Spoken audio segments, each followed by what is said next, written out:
जय शिवराय मित्रांनो. शाश्वत फार्म या आपल्या युट्यूब चॅनल मध्ये आपलं सर्वांचं सहर्ष स्वागत आहे. आजचा आपला विषय आहे मित्रांनो, शेळी माझ्यावर येत नाही.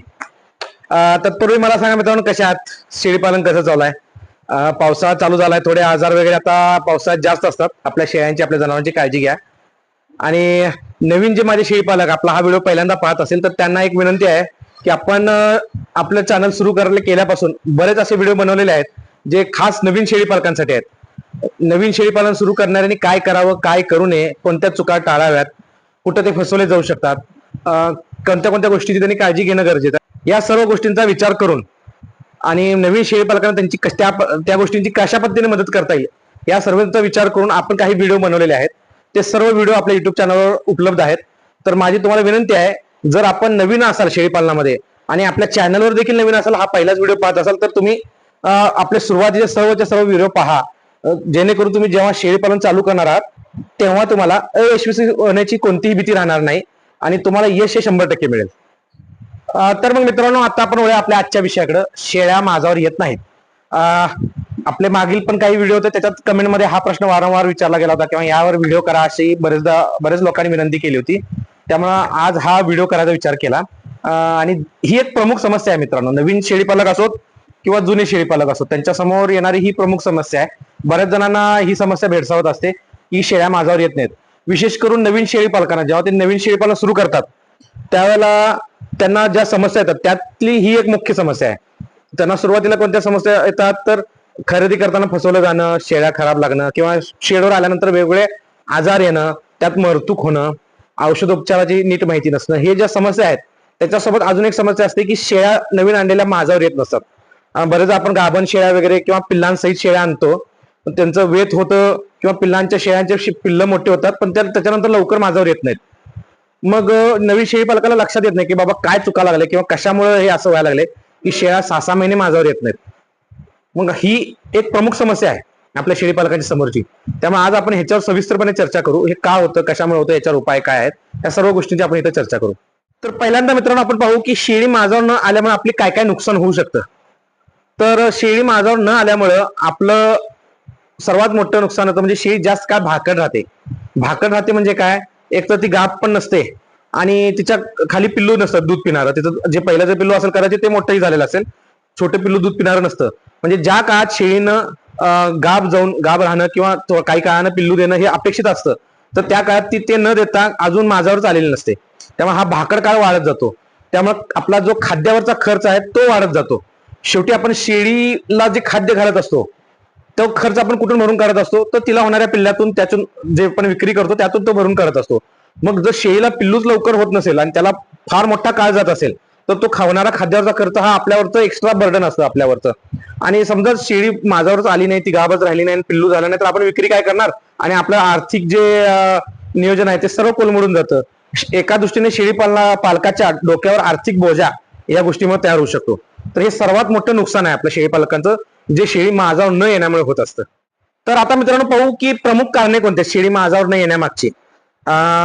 तशी मित्रांनो भरपूर कारण आहेत. वैद्यकीय दृष्ट्या पाहायला गेलं तर शेळी माझ्यावर येणे किंवा न येणे याच्या मागे बरीच कारणं असू शकतात. पण आपण त्यातली प्रमुख कारणं पाहू, जी जवळपास ह्या कारणावर जर आपण काम केलं तर 90 ते 95% शेळी पालकाच्या अडचणी सोडवल्या जाऊ शकतात. एक 4-5% इतर कॉम्प्लिकेटेड जे वैद्यकीय कारण आहेत त्याच्यासाठी आपण सोडून देऊ. जे आपल्या हातात आहेत त्या गोष्टींवर आपण चर्चा करू. तर सर्वात पहिलं कारण म्हणजे खराब खाद्य नियोजन. खराब खाद्य नियोजन म्हणजे काय मित्रांनो, एकतर शेळीला पुरेशा प्रमाणात चारा वैरण न दिली जाणे, हे किंवा तुम्ही पुरेशा प्रमाणात देताय पण जो तुम्ही चारा देताय तो निकृष्ट प्रतीचा आहे, तो चांगल्या प्रतीचा नाही, त्याच्यात जे आपल्याला पोषण तत्व गरजेचे आहेत ती मिळत नाहीत शेळीला. याला आपण खराब खाद्य नियोजन म्हणू शकतो. किंवा जो तुम्ही खुराक देता शेळ्यांना, जो की फार गरजेचा आहे. मी पहिलाही म्हटलो की तुम्ही खुराक ही गोष्ट शेळी पालनात टाळू शकत नाही. त्याच्यात तुम्ही फार तर काटकसर करू शकता, कमी खर्चात खुराक नियोजन करणं हे करू शकता, पण चांगल्या दर्जाचा, स्वस्तात मिळणारा परंतु चांगल्या दर्जाचा खुराक देणं हे शेळीसाठी गरजेचीच गोष्ट आहे. मग जर खुराकाकडून शेळीला कमी पडत असेल तर हे खाद्य नियोजन आपलं खराब आहे किंवा चुकतंय त्याच्यात काहीतरी, हे गोष्ट लक्षात घ्या. आणि ह्याच्यामुळे काय होतं, शेळीच्या शरीरात खनिजांची व जीवनसत्वांची कमतरता होते. मग अशा रीतीने जर कमतरता झाली तर ती शेळी वेळेवर माझ्यावर येत नाही. आता पुढचं जे कारण आहे मित्रांनो, ते बरोबर ह्याच्या उलट आहे. तर काय, तर काही वेळेला आपल्या शेळ्यांना म्हणा, आपल्या जनावरांना अति खाद्य, अति खुराक दिला जातो. संख्या बरेचदा कमी असल्यावर असं होत असतं की आपल्याकडे आहे, अवेलेबल आहे, तर घाला त्यांना खायला. पण अशामुळे काय होतं, ती शेळीची तब्येत गरजेपेक्षा जास्त वाढते. एक मेद येणं म्हणतात, चरबी वाढणं म्हणतात, अशा पद्धतीचं होतं. आणि अशा केसमध्ये सुद्धा शेळ्या वेळेवर माझावर न आलेल्या बऱ्याच केसेस पाहायला मिळाल्या. त्यामुळं खुराक असो, खाद्य असो, वैरण असो, चारा असो, हे एका योग्य प्रमाणात देणं गरजेचं आहे मित्रांनो. ते जास्त दिलं तरीही नुकसान आहे आणि कमी दिलं तरीही नुकसान आहे. योग्य प्रमाण काय आहे हे एका चांगल्या शेळीपालकाला माहित असणं गरजेचं आहे आणि त्या प्रमाणात त्यानं आपलं खाद्य नियोजन ठेवणं हे सुद्धा गरजेचं आहे. आता ह्याच्यानंतरचं कारण आहे मित्रांनो, गर्भाशयात काही दोष असल्यामुळे सुद्धा शेळी माझ्यावर येत नाही. मग असे दोष हे वैद्यकीय कारणामुळे असतात. त्याला आपण वैद्यकीय त्याला काहीतरी त्याची चिकित्सा करून त्याच्यावर ट्रीटमेंट करणं, मग उपचार करणं हे गरजेचं असतं. आणि आता सर्वात मोठं महत्वाचं कारण मित्रांनो, बरेचदा माझ्या शेळी पालकांचं खाद्य नियोजन व्यवस्थित आहे, ते अति प्रमाणात देत नाहीत, कमी प्रमाणात देत नाहीत, ज्या योग्य प्रमाणात दिलं पाहिजे त्या प्रमाणात देतात, खुराकी चांगला देतात, शेळ्यांच्या तब्येतीही त्यांच्या चांगल्या आहेत, अति फारच खराब झालेल्या बारीक आहेत किंवा फारच जाड झालेल्या शेळ्या आहेत असं काही नाही, सगळं योग्य प्रमाणात आहे, पण शेळ्या माझ्यावरच येत नाहीत. ह्यासाठी एक महत्वाचं कारण आहे मित्रांनो, की आपल्या कळपात बोकड नसणार किंवा बोकड नसणे यामुळे ही गोष्ट होऊ शकते. शेळ्यांना माझावर आणण्यात बोकडाचा फार मोठा भाग असतो. तो कसाही आपण थोड्या वेळात बघूच, पण बोकड हे कळपात असणं फार महत्वाची गोष्ट आहे.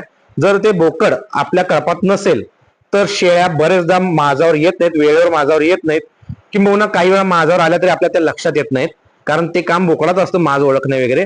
नवीन शेळी पालकांना तर बरेचदा ती लक्षणं कळत नाहीत.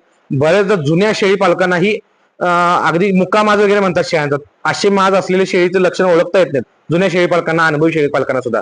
त्यामुळं मुक्का माज असतो किंवा आपलं लक्षात येण्यासारखा माज असू दे, शेळीला बोकड जवळ असणं गरजेचं आहे. आता मित्रांनो, बऱ्याच माझ्या मित्रांच्या शंका असतात की माज कसा ओळखावा, सर आम्ही शेळ्यांचा माज कसा ओळखावा. तर मी नेहमी एक सांगतो मित्रांनो, की माज तुम्ही ओळखू नका, ते काम बोकडावर सोपवा. पण आपण शेळी पालन करतो म्हणलं काही गोष्टी आपल्याला माहित असणं गरजेचं आहे. शेळी माझावर आल्या की नाही हे आपल्या लक्षात येणं गरजेचं आहे. त्यासाठी काही गोष्टी माहित असाव्यात, म्हणून मी काही थोडक्यातली लक्षणं तुम्हाला सांगतो, मोजकी लक्षणं तुम्हाला सांगतो. तर सर्वात पहिली म्हणजे ते शेळीचं जे बिहेवियर असतं, जे वागणं असतं, नेहमीचं जे नॉर्मल बिहेवियर असतं, नॉर्मल जे वागणं असतं ते त्या दिवशी बदललेलं असतं.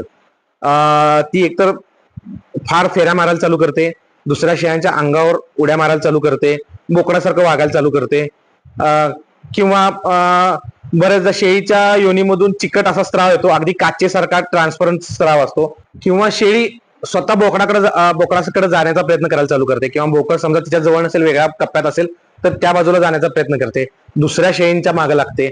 अशी ज्या वेळेला शेळीचं बिहेव्हिअरल चेंजेस दिसतात आपल्याला, त्यावेळेला ओळखायचं ती माझ्यावर आलेली आहे.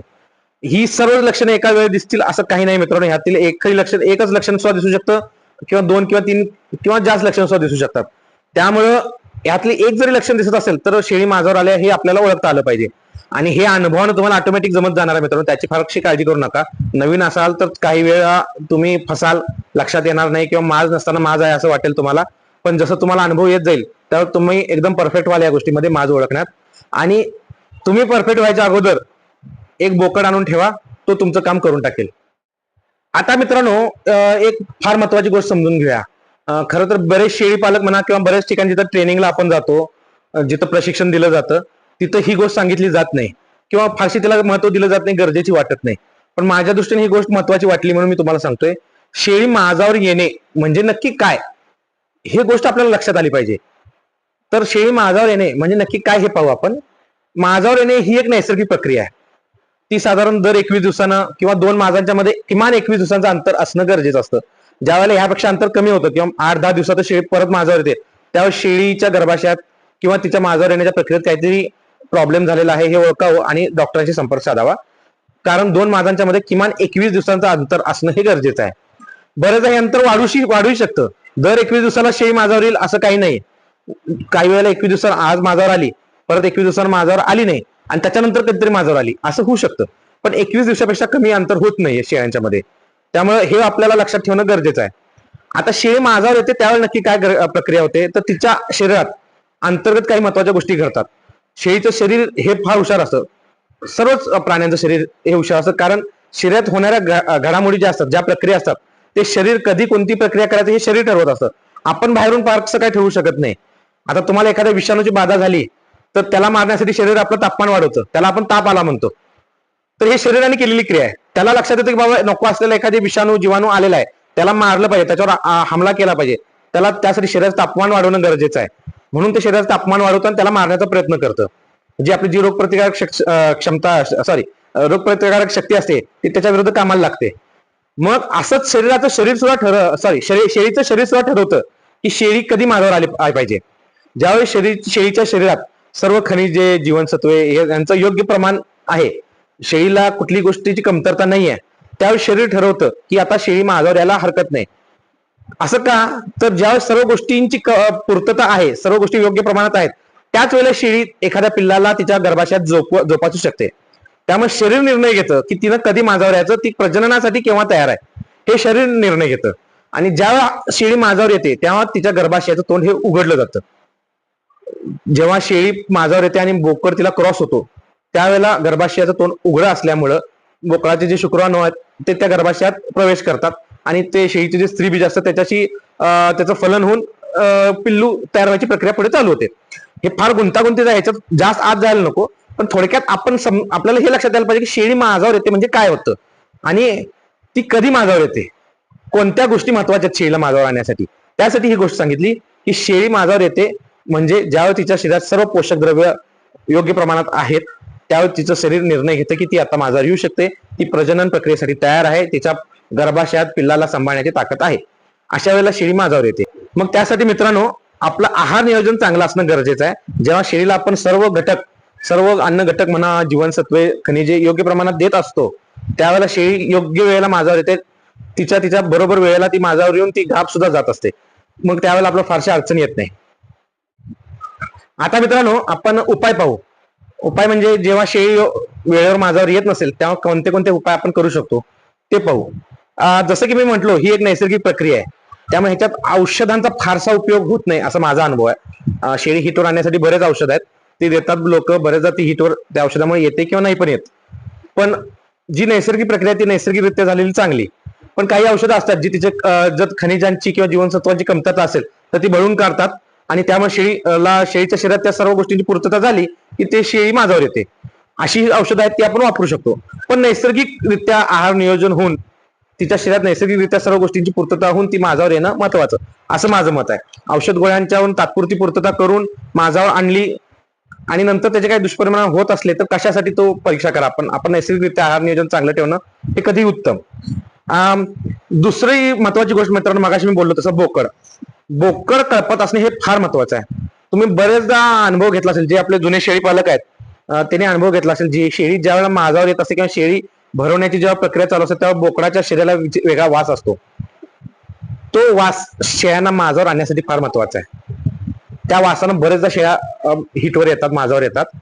आणि बोकड ही शेळी हिटवर आल्यानंतर तिच्या गर्भाशयातून म्हणा किंवा प्रजनन संस्थेतून एक प्रकारचा वास येत असतो, तो वास बोकड ओळखतो. त्यामुळे जरी आपल्या बऱ्याचदा लक्षात आलं नाही तर तो बरोबर ओळखून त्याचा आरडाओरडा किंवा दंगा चालू होतो, त्यावेळी आपण लक्षात येतं की बाबा शेळी माझ्यावर आलेली आहे. त्यामुळे बोकड कळपात असणे ही दुसरी महत्वाची गोष्ट आहे. तसंच मित्रांनो शेळी माझ्यावर येण्याचे काही विशिष्ट दिवस आहेत, काही विशिष्ट कालावधीत शेळी माझ्यावर येते. आपल्या कळपात जर समजा 15-20 शेळ्या असेल त्यातल्या बहुतांश शेळ्या ह्या कालावधीत माझ्यावर येत असतात. असं बऱ्याच जुन्या शेळी पालकांच्या लक्षात आलं असेल, माझाही तसा अनुभव आहे आणि मी ज्यांच्याकडून ट्रेनिंग घेतलं अशा माझ्या जाणकारांनी सुद्धा मला ते सांगितलेलं आहे. तर ते कालावधी कोणता आहे? मार्च महिन्यात, मे जून महिन्यात आणि साधारण सप्टेंबर ऑक्टोबर किंवा ऑगस्ट सप्टेंबर या कालावधीत शेळ्या माझ्यावर येण्याचं प्रमाण जास्त असतं. मी असं म्हणत नाही की प्रत्येक शेळी त्याच वेळेला माझ्यावर येणार, असं नाही. तुमच्या कळपात जर 10 शेळ्या असेल तर 7 ते 8 शेळ्या ह्या काळातच माझ्यावर येतात आणि गाभ जातात. तुम्ही नोंदवही ठेवत असला आपल्या शेळ्यांची तर बघा कोणत्या महिन्यात त्या गाभ गेलेल्या आहेत. तर ह्या महिन्यात ते साधारण तारखा तुम्हाला सापडतील. आधीमध्ये एखादी शेळी येऊ शकते अपवादात्मक, पण जास्तीत जास्त शेळ्या 70 ते 80% शेळ्या या कालावधीत गाभाला येत असतात, माझाला येत असतात. तसेच मित्रांनो काही वेळेला आपली शेळी तिच्या गर्भाशयात काही दोष असल्यामुळे वेळेवर माझ्यावर येत नाही. तर अशा वेळेला उपाय हे आपण करू शकत नाही, आपण त्यावर डॉक्टरांचा सल्ला घेणं फार महत्वाचं आहे. डॉक्टरांशी सल्लामसलत करून ते काही त्यावेळेला औषधं सुचवतील आपल्याला, काही वेळा ते स्ट्रेस मिनरल देतात. म्हणजे आपण जे मिनरल मिक्सचर वगैरे देतो त्याच्यापेक्षाही हायर क्वालिटीचं स्ट्रेस मिनरल्स असतात जेणेकरून शेळीच्या शरीरातील मिनरलची कमतरता, खनिजांची कमतरता भरून निघेल, असे काही औषध देतात. आणि त्याच्यामुळे नाही झालं तर मग सोनोग्राफी वगैरे असे टेस्ट केल्या जातात का बऱ्याचदा शेळ्यांच्या बाबतीत, आणि मग उपचार केले जातात. तर गर्भाशयात दोष असला तर डॉक्टरचा सल्ला घेणं फार महत्वाचं आहे मित्रांनो. तर मित्रांनो, आता जे मी बोललो मिनरल मिक्सचर बद्दल, तर मिनरल मिक्सचर हे फार महत्वाचं घटक आहे. शेळी माझा येणे या गोष्टीसाठी तर मिनरल मिक्सचर फारच महत्वाचं आहे. मिनरल मिक्सचरचे इतरही भरपूर फायदे आहेत, पण शेळी माझावर येण्याच्या बाबतीत मिनरल मिक्सचर हे फार महत्वाचं गोष्ट आहे. आणि आपण आपल्या शेळीच्या आहारात, खुराकात रोज मिनरल मिक्सचर वापरणे हे फार गरजेचं आहे. मिनरल मिक्सचर म्हणजे काय हे माझ्या बरेच नवीन शेळीपालकांना कदाचित माहीत नसेल. तर आपण मेडिकलमध्ये गेलात आणि शेळीसाठी मिनरल मिक्सचर किंवा खनिज मिश्रण मागितलात तर तिथं ते दिलं जाईल. मित्रांनो, हे वापरताना चांगलं वापरा. अगदीच स्वस्तातलं घेऊन वापरण्यात फारसा उपयोग होत नाही, हे माझा अनुभव आहे. कारण त्याच्यात जेवढ्या प्रमाणात हवेत तेवढ्या प्रमाणात मिनरल्स, खनिज नसतात. त्यामुळं चांगल्या अगदी महागात वापरा असं पण म्हणत नाही. योग्य दर असावेत, योग्य त्याचा रिझल्ट असावेत. तुमच्या ओळखीतले काही शेळीपालक जर कोणतं मिनरल मिक्सचर वापरत असतील आणि त्यांना त्याचा जर रिझल्ट चांगले आले असतील तर त्यांच्याशी चर्चा करा आणि ते मिनरल मिक्सचर वापरा. आणि हे मिनरल मिक्सचर वापरताना हे अधूनमधून ते बदलत राहा, जेणेकरून एखाद्या मिनरल मिक्सचर मध्ये एखादी गोष्टीची कमतरता असेल तर ती दुसरं मिनरल मिक्सचर जे देतो त्यातून ती भरून निघेल आणि परत कालावधीने हे परत वापरा. असे 3 ते 4 मिनरल मिक्सचर तुमच्या जवळ ठेवा, जे काही कालावधी 3-4 महिन्याने, 2-3 महिन्याने असे तुम्ही ते बदलत राहा. तो कालावधी तुम्ही ठेवा, तुमच्या अनुभवातून ठरवा. पण हे वेगवेगळे मिनरल मिक्सचर वापरण्याचे सुद्धा फायदे आहेत आणि ते वापरतानाही चांगले वापरा, ज्याचा रिझल्ट चांगला आहे असे मिनरल मिक्सचर वापरावेत. मिनरल मिक्सचर मित्रांनो, मी याच्यावर सुरुवातीला फारसं बोललो नाही, आता शेवटला बोलतोय. हा फारच महत्वाचा घटक आहे. प्रत्येक शेळी पालकानं हे लक्षात घ्या की मिनरल मिक्सचर हा फार महत्वाचा घटक आहे. प्रत्येक शेळी पालकानं रोज आपल्या शेळ्यांना मिनरल मिक्सचर देणं गरजेचं आहे. हे जर तुम्ही देत असाल तर तुमच्या शेळ्या माझावर न येण्याची तक्रार ही तुमच्या गोट्यातून बहुतांशी निघून जाईल. अगदीच चुकून तिला गर्भाशयात काही प्रॉब्लेम झाला तरच ती माझावर न येण्याचा प्रॉब्लेम येईल, नाही तर तुमच्या गोट्यात शेळी माझावर येत नाही असं होणार नाही, जर तुम्ही योग्य प्रमाणात मिनरल मिक्सचर वापरत असाल. तर हे योग्य प्रमाण कोणतं, तर जेव्हा तुम्ही मिनरल मिक्सचर घेता त्याच्या मागच्या बाजूला लिहिलेलं असतं किती द्या, किती प्रमाणात शेळ्यांना द्या. साधारण त्यांचं 25 ते 30 ग्रॅम प्रतिदिन प्रति शेळी असं काहीतरी प्रमाण असतं. पण आमचा अनुभव असा आहे की 15 ग्रॅम, फार फार तर 20 ग्रॅम, पण 15 ग्रॅम हे पुरेसं प्रमाण आहे प्रत्येक शेळीला रोज देताना. मग हे देणार कसं तुम्ही, तर प्रत्येक शेळीचं जाऊन तोंडात भरवणं आपल्याला शक्य नाही. जर संख्या जास्त असेल तर असं काही करता येणार नाही. पण तुम्ही जेव्हा खुराक देता त्या खुराकात हे मिनरल मिक्सचर मिक्स करून देणं हे कधीही उत्तम. त्यासाठी मित्रांनो, मी मागे एक व्हिडिओ केला होता की मी माझा खुराक भिजवून का देतो, त्यात डाळीच्या चुन्या वगैरे का वापरतो. तर त्याचं कारण हे आहे की डाळीची चुन्नी आणि हे मिनरल मिक्सचरची पावडर हे एकजीव होतं. भिजवल्यामुळे बाकीचे जे आपण गहू, मका वगैरे आपल्या खुराकात वापरतो ते सुद्धा त्याला चांगलं मिक्स केलं जातं त्याच्यामुळं. आणि तो खुराक आपण आपल्या शेळ्यांना घातला आणि त्या शेळ्याने तो खुराक व्यवस्थित खाल्ला की ऑटोमॅटिक आपलं मिनरल मिक्सचर शेळ्यांच्या पोटात जात असतं. आणि त्यांची जी मिनरल डिफिशियन्सी असते, खनिजांची कमतरता असते शरीरातली, ती त्याच्यामुळे पूर्णपणे भरून निघत असते. आणि आपण जर मिनरल मिक्सचर वेळेत देत असो, रोजच्या रोज देत असो शेळ्यांना, तर आपल्याला माझाची फारशी काळजी करण्याची गरज नाही आहे. तुम्ही 3 महत्वाच्या गोष्टींचं काळजी घ्या मित्रांनो. आपला व्हिडिओचा आता शेवट करू. 3 महत्वाच्या गोष्टी सांगतो मित्रांनो. एक, आहार नियोजन. तुमचं आहार हा उत्तम पाहिजे, योग्य प्रमाणात पाहिजे, जास्तही नको कमीही नको. तुमच्या आहारात 50% द्विदल, 50% एकदल चारा पाहिजे. भले चुका ओला कसाही चारा असो, त्याच्यात 50-50% वापरलं तर चांगले रिझल्ट येतात. तुम्ही खुराकही देताना त्याच्यातही 50-50% एकदल आणि द्विदल वापरा. आता एकदल द्विदल म्हणजे काय, तर आपलं गहू, मका वगैरे एकदल येतात आणि द्विदल मध्ये डाळी वगैरे येतात. तसंच वैरणीमध्ये मी मागे सांगितले, ज्यांना पात असते, गवताची पात असते, त्या एकदल मध्ये येतात. म्हणजे आपलं पुन्हा मका, कडवळ, गवत हे सगळं एकदल मध्ये येतं. आणि ज्यांना पानं असतात म्हणजे मेथी घास, दशरथ घास, कडुलिंब किंवा आणि कोणताही झाडपाला हा द्विदल मध्ये येतो.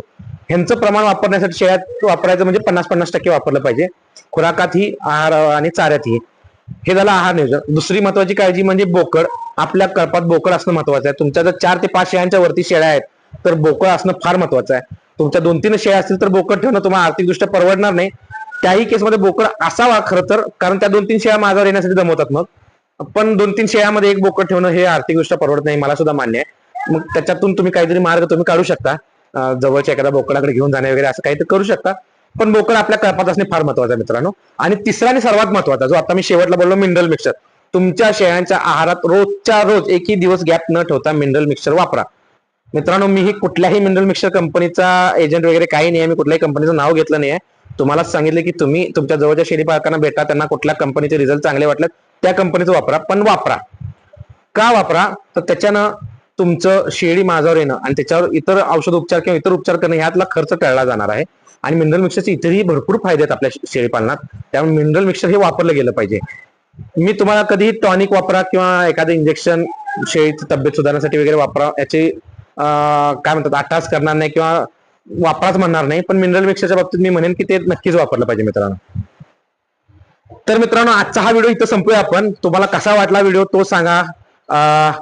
काही याच्यात मुद्दे राहिले असले तर नक्की सांगा, मी ते परत सांगण्याचा प्रयत्न करेन. किंवा तुम्हाला याच्यात अजून काही शंका राहिल्या असतील तर त्या मला नक्की सांगा. त्या शंकांचंही निरसन करण्याचा मी नक्की प्रयत्न करेन. आणि मित्रांनो असंही आहे का की तुम्ही मला कमेंटमध्ये जर विषय सांगत राहिला तर मला लक्षात येईल की तुम्हाला काय ऐकायचं. मी माझ्या मनानं बरेच विषय काढलेले आहेत. माझ्याकडे आता 50 विषय तयार आहेत बोलण्यासाठी. पण मी ते बोलण्यापेक्षा जर जे तुम्हाला आता गरजेचं आहे त्या विषयावर बोललो तर तुमच्यात ते जास्त फायद्याचं असेल. त्यामुळे मला सांगत राहा तुम्हाला कोणत्या गोष्टीचं जास्त गरज आहे सध्या, त्यावर आपण व्हिडिओ नक्की बनवू. तर मित्रांनो आजचा व्हिडिओ आवडला असेल तर नेहमीप्रमाणे लाईक शेअर नक्की करा. आपले व्हिडिओ तुम्हाला रेग्युलर आवडत असेल तर सबस्क्राईब ही करून ठेवा. तुम्हाला पुढचे येणारे व्हिडिओ त्यामुळे पाहायला मिळतील. आणि आपल्या युट्यूब चॅनलला असा सपोर्ट करत राहा. काही अडचण असली तर मला सांगा, आपण त्याच्यावर निरसन करण्याचा प्रयत्न नक्की करू. तर मित्रांनो भेटूया. जय हिंद, जय महाराष्ट्र.